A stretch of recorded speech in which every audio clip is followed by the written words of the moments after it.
দুনিয়াতে আসলে টাকা পয়সা কিছুই না, সবচেয়ে মূল্যবান সম্পদ হইতেছে মানুষের মন। ভিউয়ার্স, যেখানে ভালোবাসা এবং সম্মান উভয় দুইটি থাকে, আর সেখানে হোক না কুঁড়ের ঘর কিংবা টিনের ঘর, ভালোবাসা এবং সম্মান সবসময় বিরাজ করবে অবিরাম। তো ভিউয়ার্স, ধন সম্পদ কিংবা টাকা পয়সা কিছুই নয়, সবচেয়ে বড় হচ্ছে মানুষের মন। তো ফাইনালি এবার মিলি তার মনের মতো একজন মানুষকে পেয়েছে।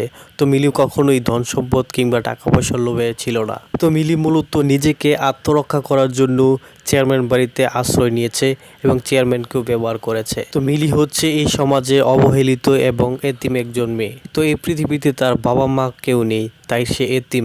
আর এতিম বলে সব জায়গায় অবহেলিত হতে হয়েছে বলতে, তো মামার কাছ থেকে শুরু করে রতনের পরিবারও টাকার কাছে বিক্রি হয়ে মিলিকে মূলত তাদের পরিবার থেকে ছুঁড়ে ফেলে দেয়। তো মিলিও মূলত সেই শুরু থেকেই চেয়ারম্যানের উপর রেগে আছে। তো চেয়ারম্যানকে ব্যবহার করে মূলত রতন এবং তাদের পরিবারকেও শিক্ষা দিয়েছে। সেই সাথে চেয়ারম্যানের যেই বয়স্ক মহিলা বলতে চেয়ারম্যানের যে মেয়ে রয়েছে তাকেও শিক্ষা দিয়েছে এবং শেষের দিকে চেয়ারম্যানকেও পুলিশে ধরিয়ে দিয়েছে। অন্যদিকে ভিউয়ার্স, মানুষের জীবনে কখনো না কখনো সত্যিকারের ভালোবাসা আসে, আর সেটি হচ্ছে চেয়ারম্যানের ভাগিনা। তো চেয়ারম্যানের ভাগিনা মূলত মিলিকে পছন্দ করেছে এবং মিলির মনকেও জিতে নিতে পেরেছে, কারণ মিলি তাকে বিশ্বাস করেছে। তো সেই বিশ্বাসের মর্যাদা রেখে চেয়ারম্যানের ভাগিনা মিলিকে বিয়ে করেছে। অন্যদিকে ভিউয়ার্স, মিলি মূলত জানতে পেরেছিল যে রতন সে ভুলক্রমে চেয়ারম্যানের মেয়েকে বিয়ে করেছে, বলতে রতনকে ফাঁসিয়ে দেওয়া হয়েছে আর বাধ্য হয়ে রতন চেয়ারম্যানের মেয়েকে বিয়ে করেছে। কিন্তু সেটি প্রশ্ন না, প্রশ্ন হচ্ছে মিলির কষ্টটা এই দিকে, কারণ যে সম্পত্তির জন্য মিলিকে এত খারাপ আচরণ করেছে এবং শেষ পর্যন্ত বাধ্য করেছে এই বাড়ি থেকে চলে যাওয়ার জন্য।